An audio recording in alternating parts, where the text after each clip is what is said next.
Welcome back to my channel. My name is Zoe, if this is the first time that we are meeting. Today I'm going to be walking you through my exact process that I use to create a vision board every single year. So without further ado, let's get into it. As you're creating your vision board, you want to make sure that every stage you're at and every step that you're doing, you're feeling excited and happy about it. I really believe that we put a lot of our energy into the things that we touch, the things that we use.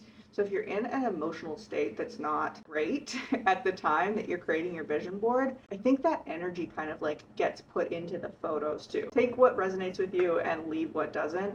But I do think that you should make these vision boards into a ritual. So when you're putting a vision board together, light a candle or get a fun drink, or make sure that you have an hour of time just to yourself with nice music, and that you can feel good. You can feel grounded and excited for what's to come, excited for the future, and excited for what you're manifesting.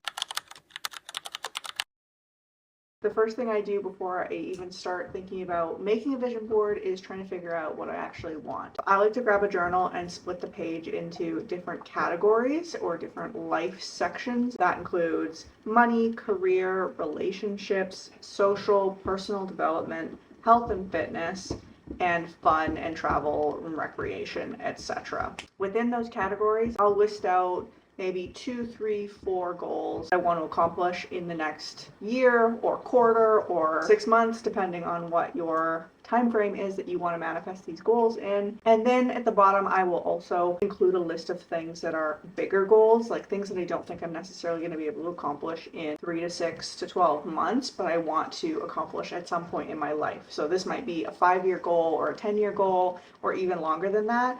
I always like to keep those bigger goals in mind too, especially when I'm making a vision board, because you never know what's going to happen. You never know how life's going to work out. And if you don't set the intention of manifesting those things, they'll never come true. So you might as well start now and get ahead of the game. And I try not to limit my goals to being just SMART goals. If you've ever heard that acronym, SMART goals are basically your average, more corporate goals, I guess. So they're specific, actionable, time-bound, etc. Of course, some of my goals will be that, but some of them won't be. So for example, one of my goals is go on a family vacation. So that's very specific, actionable, time-bound. I want to go on a vacation with my family, so that includes, figuring out the time that we're all available to go, booking the flights, picking where we want to go, booking the accommodations, etc. That's a very linear goal, and I can already see steps 1 through 10 and how I'm going to action that goal.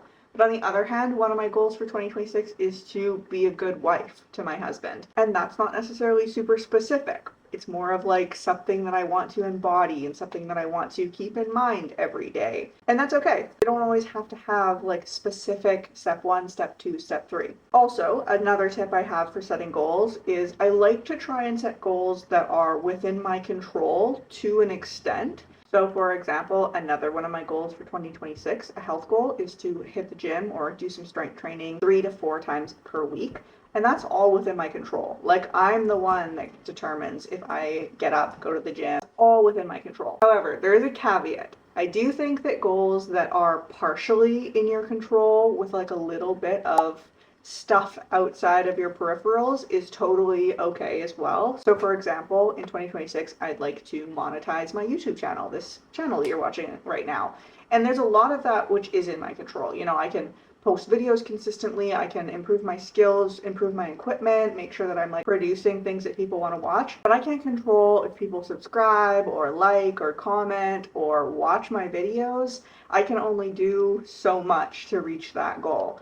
So I'm not going to set that as a goal, but I do need to keep in mind that I might not reach the goal simply because of external factors that have nothing to do with the effort that I'm putting in. I like to put all of my goals down in a journal. I like to have a physical copy of them, but of course you can do it in your phone or on a spare piece of paper. You don't have to have a specific journal. So whatever that looks like for you, make sure you do that. If you're struggling to sort of see where you need to put your focus, you can rank the different categories out of 10. So you can say oh, health and fitness, I'm at a 9, 9.5, but my career, I'm at a 3. So okay, maybe I need to focus a little bit more in this next period of time on my career goals.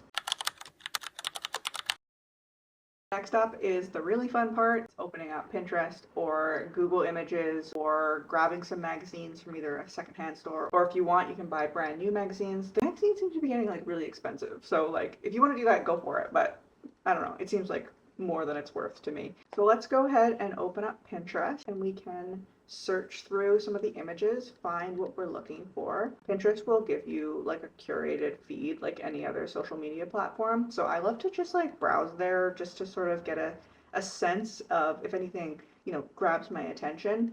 I like to have my goals list beside me too, so I can either add goals to my list if Pinterest has awakened an idea in me. And then after I've sort of like scrolled a little bit, then I can start being more specific and trying to find images that relate directly to my goals.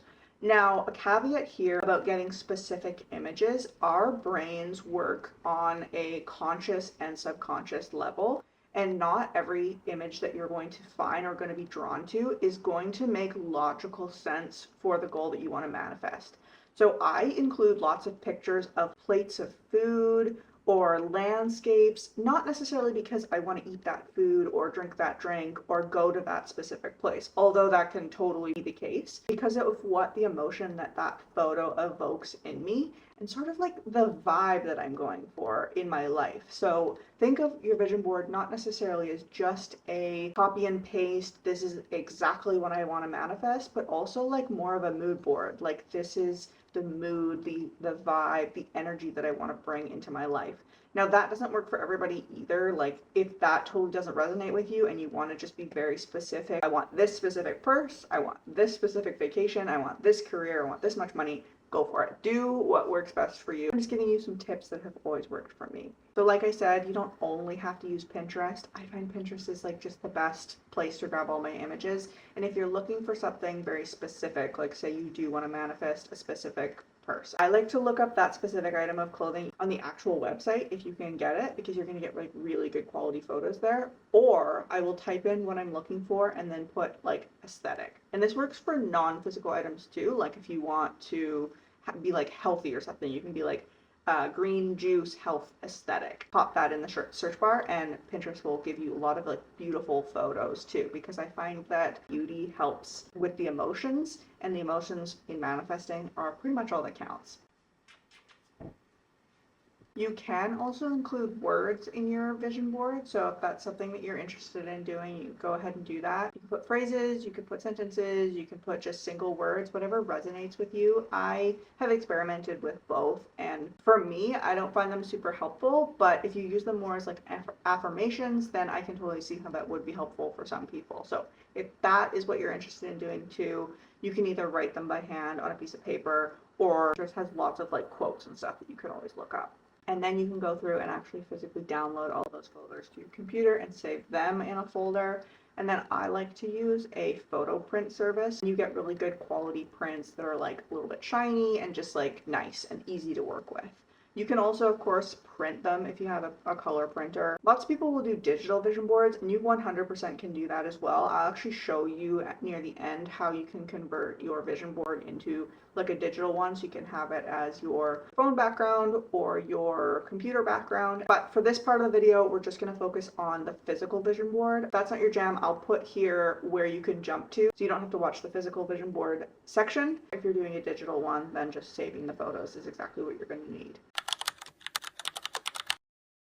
Okay, it's been a couple of hours, you've gotten your photos, you have them all in front of you, and now you're ready to start on the next piece, which is, of course, making your vision board, making your collage. I really like to use a cork board. I've used a cork board forever. I like to hang it up when I'm done in my bedroom, so I get to see it every single morning, too. But you can also use just like a piece of paper or some cardstock. The dollar store always has these like big pieces of cardstock that work fantastic. Do whatever works for you. And I basically just like to throw them all down on my cork board and see what speaks to me. I don't always use all of the photos that I've printed as well. I'll save them for later and like revisit them. I really just like go based on what I'm feeling and what I think looks good together and what makes me feel good. Like when I put it down, do I get this positive emotion like, oh, that feels so good, I'm really excited to manifest this? Or do I get kind of like, oh, I really should put that on my vision board? If you ever feel like I should, just get rid of it. Like it's not serving you, you're not going to manifest it, you don't actually want it, just get rid of it. It can still be a goal, but don't put something that's not going to make you feel good on a vision board where the whole point is to feel good and excited about it. Now, before you start actually pinning or gluing or taping your photos down, what I really like to do is take the photo, flip it over, I'll take a Sharpie or a pen of some kind and write what my intention was around that photo. So it doesn't necessarily have to be a specific goal, like I will manifest $5,000. It can be something more on the lines of I often feel wealthy and abundant. Or, of course, it can be your very specific goal. I am a doctor. I have $10,000 in my savings account. I own blah, blah, blah. I have traveled to, etc. Do what feels good based on what that photo is. That specific tip is like so incredibly powerful. And I love too at the end of the year when you take all your photos off and you flip them over and you're like, oh yeah, totally, I have done that. Like, yes, I did do that.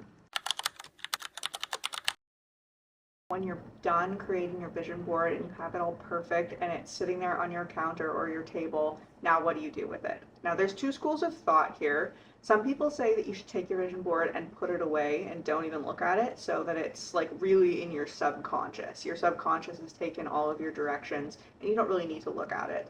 I like to hang mine somewhere that I see every single day. So like I said, mine's hanging in my bedroom, and every time I walk past this certain wall, I look at it and I sort of take stock of where I am in terms of like how much I've accomplished and what my next goal is that I'm like looking to pursue. It's really up to you. Either one is recommended. One thing that I've seen people do, I've personally not tried it, but I think I'm going to in 2026 because it just looks so much fun, is anytime that you accomplish one of your goals or you've manifested something on your vision board, make sure you take a photo that is similar in like the perspective and the angles, if you can, to that photo that's on your vision board, so that when at the end of the year you can look back and see a direct comparison to the photo that you put on your vision board and the photo that you actually took, because it's so often easy to forget how far you've come and only look at how far you have yet to go.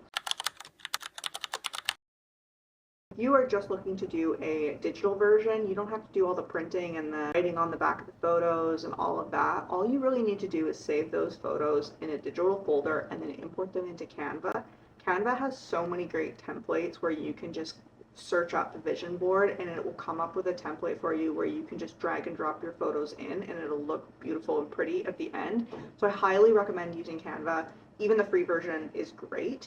Make sure when you're doing it that you create two. You create one that's the size of your computer background, so you can set your laptop background to your vision board. I find that's really, really helpful. You can often find what dimensions your desktop background are by like Googling it, or sometimes in system preferences, your computer will just show you.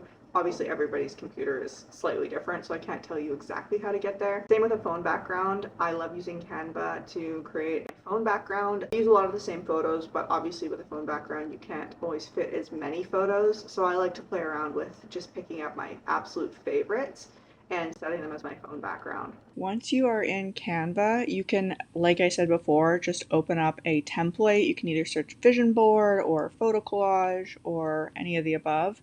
Once you have that, then you can start adding in your photos that you've downloaded from Pinterest. You can drag and drop them if you're using a photo template, and if you're not using a photo template, if you're just using a blank page, you can add them all in, adjust the sizes, move them around. You can add text, you can crop the images. This might be very basic to you. There's a ton of Canva tutorials online as well too, so I'm just showing you a very ugly version of what you can do. There's so much you can do with Canva. This tutorial was just showing you how to create a desktop background, but of course you could figure out what pixel size your phone is and create a vision board for your phone background as well.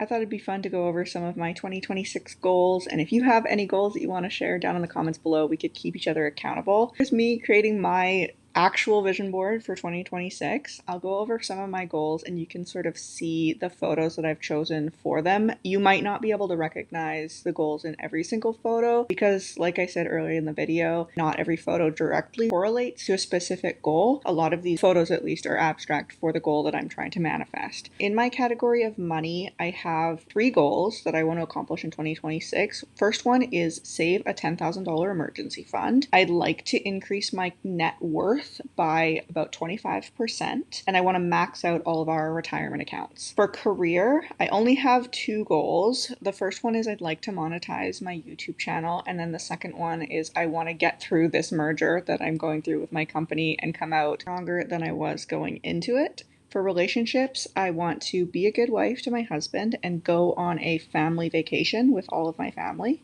For social, I want to reach out to my friends at least monthly and set up one group event per quarter. For personal development, I want to improve my video making skills and learn how to make better thumbnails for YouTube. I also want to read at least 12 books this year. This one is probably super doable for me. I read a lot. For health and fitness, I would like to strength train 3 to 4 times a week. I'd like to also get down to my goal weight, which is about 155 pounds, and I would like to complete 75 hard. And last but not least, fun and travel and recreation. I would like to book a trip to Antarctica. I want to fly business class at least once this year, and I'd like to stay at Animal Kingdom Lodge in Walt Disney World in the safari room at Christmas time.